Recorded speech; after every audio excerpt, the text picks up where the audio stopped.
In this video we are having the network analyzer. We'll study the network analyzer block diagram.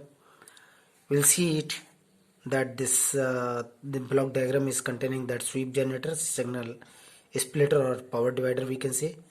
This is a device where we are putting the device to be tested, and here this is a phase equalizing length of line, transmission line, just like a delay line, and this is harmonic frequency converter, and this is amplitude and phase meter. Here we are having the CRT type and the scope and other metering circuits.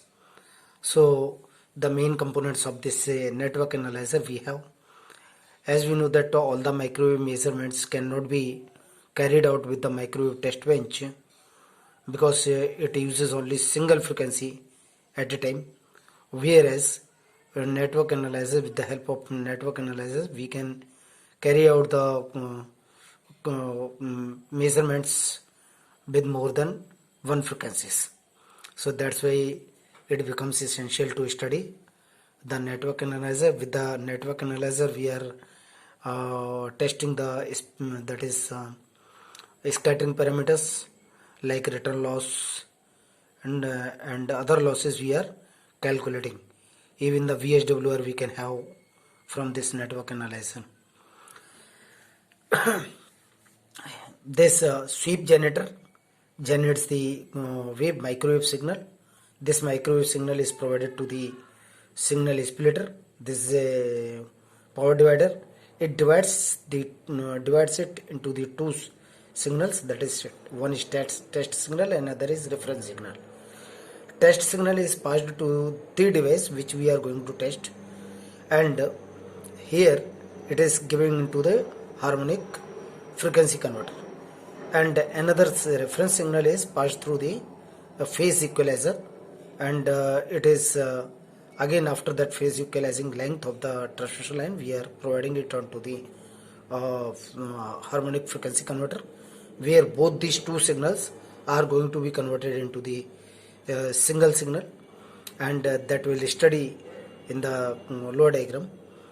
And after that signal it is provided onto the amplitude and phase meter, where the amplitude versus frequency, amplitude versus phase, we can have the measurement over the scope.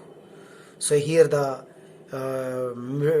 just like a scope as we have on the oscilloscope, and we have on to the DSOs, same type scope is there, CRT scale, and here it also is just like a receiver only. So we see that frequency converter. What is that frequency converter? Harmonic frequency converter. Harmonic frequency converter is having two chains. One is test signal chain and another is reference signal chain. So both are passing just like the same structure, that is, it is RF signal is passing through the mixture, then AGC control, then again second mixture, then it is going to the IF gain control, and which is going to be terminated to a variable potentiometer, where from we can control the impedance and the gain we can control. Here reference signal is given onto the mixture, and then AGC, then mixture, again mixture, then here again control. When we say mixture, mixture must have two frequencies. Here we are having test signal frequency and local oscillator frequency. Local oscillator frequency is being controlled by the phase lock loop, and here the IF we get, that is 20 megahertz, and this also we get 20 megahertz. This 20 megahertz signal is passed to the AGC circuit, and this also is passed to the AGC circuit, where the gain of that signal can be controlled easily. And this is again the mixture.